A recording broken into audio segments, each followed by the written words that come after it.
جو ابھی پہلگام میں جو اٹیک ہوا تھا آتنکوادیوں کا، اس کے خلاف جو مودی جی نے مشن سندور کیا، اس کے بارے میں آپ کا کیا کہنا؟ دیکھیے، مودی جی نے تو بالکل صحیح کارروائی کی ہے. اگر کوئی اس طرح کی حرکت کر رہا ہے، جس کے بچے کی موت ہوئی ہے، جس کے آدمی کی موت ہوئی ہے، جس کے پتی کی موت ہوئی ہے، اس کا درد کون جانے گا؟ مودی جی تو جانے ہی ہے نا، پی ایم ہے آگے بھارت کے. تو مودی جی نے انہی لوگوں کو اٹیک کیا ہے، اور کسی پبلک کو اٹیک نہیں کیا، کسی سرکاری فوج کے اوپر اٹیک نہیں کیا. جو آتنکواد کے ٹھکانے تھے نا، جو فیمس تھے، انہی کے اوپر اٹیک کیا ہے اور انہی کو تباہ کیا ہے. انہوں نے یہ کام کیا تھا. مطلب ذمہ داری تو لی تھی، کام چاہے کسی نے بھی کیا ہے. میں تو یہ بات مانتا ہوں کہ یہ کام پاکستانیوں کا ہے ہی نہیں، یہ کام کشمیری کے لوگوں نے کیا ہے. جو کشمیر کے لوگ تھے ان لوگوں نے کیا ہے، اور ذمہ داری لے لیتے ہیں پاکستان کے لوگ، تاکہ ان پہ آنچ نہ آئے. جو انڈیا کے جہادی ہیں، جہاد ہے یہ ابھی تک ہندو کو پتہ ہی نہیں ہے اس کے بارے میں. وہ کشمیر کو واقعی میں یہ سوچتے ہیں کہ وہاں اناج بھی بھیج رہے ہیں، وہاں ساری فیسلٹی بھیج رہے ہیں، سب کچھ کر رہے ہیں، لیکن ان کو پتہ نہیں ہے کہ یہ کشمیر جو ہے بھارت کو کھاتا جا رہا ہے. اس کو ان مسلمانوں کے چنگل سے بچانا پڑے گا. ان مسلمانوں پہ لٹھ مار مار کے ان کو پاکستان کھدیڑنا پڑے گا کشمیر سے، تب کشمیر ہمارا ہوگا، نہیں تو کشمیر ہمارا نہیں ہے. اگر میرے ہاتھ میں دے دو، ایک دن کے اندر وہاں سے کشمیر خالی کروا دوں، ساڑوں کو پاگلوں کی طرح بھر دوں پاکستان کے اندر. یہ اتنی دلیری مودی جی کو دکھانی پڑے گی، تبھی جا کے کشمیر ہمارے ہاتھ میں آئے گا. نہیں تو ہم لوگ یہاں پہ ہندو کافر اسی طرح مارے جائیں گے. یہ قرآن کی آیت ہے. جو ان لوگوں نے کام کیا ہے نا، وہ اپنی مرضی سے نہیں کیا انہوں نے. یہ قرآن کی سورہ توبہ 9 نمبر کی سورہ ہے، قرآن کے اندر 9 نمبر کی سورہ ہے، اور اس کی 5ویں آیت ہے. اس میں سیم ٹو سیم پروسیس لکھا ہوا ہے کہ جب حرمت کے 4 مہینے بیت جائے، یہ پاک مہینے ہوتے ہیں 4، جب یہ 4 مہینے بیت جائے تو تم کافروں کو جہاں پاؤ وہاں مارو، گھات لگا کر ان کو مارو. تب تک مارو جب تک وہ کلمہ نہ پڑھ لے، لا الہ الا اللہ محمد رسول اللہ صلی اللہ علیہ وسلم. تب تک مارو.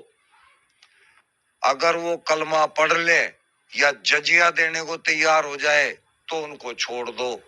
ان کی پتنیوں کو غلام بنا لو، لونڈی بناؤ، ان کے ساتھ سمبھوگ کرو.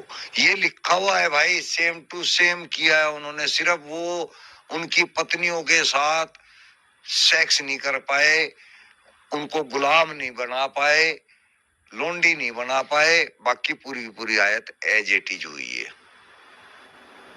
تو یہ انہوں نے مطلب کوئی آتنکوادی حرکت نہیں کی ہے ہمارے لحاظ سے. یہ تو قرآن کی آیت کو انہوں نے پورا فالو کیا ہے. اس کے بعد مشن سندور کے بعد جب سیز فائر کیا گیا، اس کے بعد بھی پاکستان نے وہ چیزیں بھی وائلیٹ کر دی. کوئی سا بھی سیز فائر کر لو، اسلام کسی قانون کو نہیں مانتا. اسلام کا اپنا قانون ہے. وہاں انہوں نے بتایا ہوا ہے کہ التقیہ کرو. التقیہ ہی تو ہے یہ. انہوں نے کہا کہ وہ سیز فائر کی بات ہوئی کہ ٹھسا کھا جانا، اندر ہی اندر کرتے رہنا، اس کو بولتے ہیں التقیہ.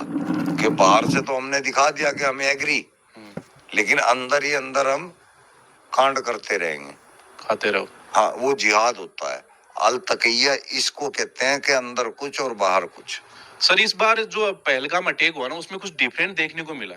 اس میں بیویوں اور بچوں کو چھوڑ دیا گیا اور ان کے ہسبینڈ کو مار دیا گیا، اور بیویوں کو بولا گیا جا کے مودی جی کو بتا دینا. ایسا کیوں ہوا اس بار؟ دیکھیے، یہ اگر سیدھے طریقے سے اس کو سمجھنے کی کوشش کریں گے نا، لاسٹ کی جو آیت کا جو آخری لائن ہے نا، وہ یہی ہے کہ ان کی عورتوں کو غلام بنا لو اور غلام لونڈیوں کے ساتھ سمبھوگ کرنا ہے، ٹھیک ہے نا. لیکن انہوں نے ان کو چھوڑ تو دیا، غلام نہیں بنا سکے، ان کے ساتھ سمبند نہیں بنا سکے، وجہ کیا تھی؟ ان کو یہ پتا ہے کہ اس وقت پردھان منتری نریندر مودی ہے. یہ ڈر ان کے اندر تھا، اسی لیے انہوں نے یہ بھی کہا ہے کہ مودی جی کو بتا دینا جا کے. مودی جی کو لگ گیا پتا. یہ بھی انہوں نے غلطی کری تھی کہ جا کے مودی کو بتا دے. مودی جی کو پتا لگ گیا، مودی جی نے کر دیا کام، بتا دیا مودی جی نے کہ میرے کو پتا لگ گیا ہے بیٹا. تم لوگ خطرہ کس کو بولتے ہیں آپ؟ ختنہ اپنے سامان کو آدھا کٹوا دیں. یہ سر ختنہ کروانے کے پیچھے ریزن کیا ہے؟ کیوں کرواتے ہیں ختنہ؟ اچھا، ختنے میں ہوتا کیا ہے کہ آگے جو کھال سی ہوتی ہے نا ایکسٹرا، اس میں کچھ بوندے پیشاب کی رک جاتی ہیں جو کہ کپڑے پہ لگ کے کپڑے کو گندا کرتی ہیں، پھر نماز نہیں ہو پاتی، وضو کرنی پڑتی ہے دوبارہ سے. اس لیے اس کھال کو کاٹ دیتے ہیں اور کاٹ کے اس کو اسی پہ لپیٹ دیتے ہیں. آگے سے جو ہے اس کا سیسن جو ہے کھلا رکھ دیتے ہیں. لیکن اب میں سوال یہ کرتا ہوں کہ بھائی تم نے دھو بھی لیا، اب تم سیسن کے اندر پائپ لے کے تو نہیں دھو گے؟ اس میں سے بھی بعد میں بوند نکلتی ہے، وہ بھی لگتی ہے کپڑے پہ. تو یہ بھی مجھے تو نہیں لگتا کہ اس سے ناپاکی سے آدمی بچ سکتا ہے. کیا یہ عورتوں میں بھی ہوتا ہے؟ ہاں، ایک فرقہ ہے وابی نہیں، سوری، وہرا سماج جو ہے، اس میں لڑکیوں کا ختنہ ہے، وہ کرتے ہیں، باقی اور کوئی فرقہ نہیں کرتا. اور بلکہ میں بتاؤں کہ جو لڑکوں کی ختنہ ہوتی ہے نا، اس میں لڑکوں کو اتنی خاص پیڑا ہوتی نہیں. لیکن لڑکیوں کو جس ٹائم ختنہ ہوتا ہے وہ بڑی دردناک ہوتی ہے، ان کو بہت بھینکر درد ہوتا ہے، لیکن پھر بھی کرتے ہیں. تو مین یہی ریزن ہے. ہاں، مین ریزن.